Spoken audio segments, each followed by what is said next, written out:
রসিকতা করতেন মাঝে মাঝে। এক সাহাবী বলেন, ইয়া রাসূলুল্লাহ, আমার চলতে বড্ড কষ্ট হয়, আপনি যদি দয়া করে আমাকে একটা উট দিতেন তাহলে আমি রাইড নিতাম এটার উপরে, এটা দিয়ে চলতাম, সফরের কষ্ট কমে যেত। বিষ্ণু বলেন, যাও, ঠিক আছে, তোমাকে একটা উটের বাচ্চা দিব। সাহাবী বলেন, ইয়া রাসূলুল্লাহ, আমি চাইলাম কি আর আপনি বললেন কি? আমার তো লাগবে এমন উট যেটা দিয়ে মরুভূমিতে চলা যায়। বিষ্ণু বলেন, ওই উটটাও তো অন্য কোনো না কোনো উটের বাচ্চা। ছোট্ট কথা, দেখেন কি রসিকতা। একবার বলেন দেখি কে বলতে পারে একটা গাছ আছে, এই গাছের পাতা ঝরে না, তো কে পারো দেখি?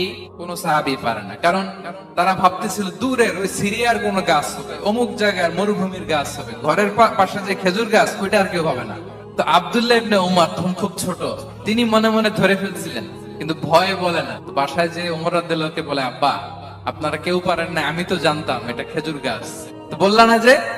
আব্দুল্লাহ বলে, বাচ্চা ছাড়া কেউ পারে না, আমি কেমনে কই? ওমর রাদিয়াল্লাহু বললেন, আজকে যদি তুমি বলতে পারতে লাল উট পেলে আরবরা যে যত খুশি হয়, আমি তার চেয়েও বেশি খুশি হয়ে যেতাম। নবীর সামনে আমার বুকটা এত বড় হয়ে যেত। আল্লাহু আকবার।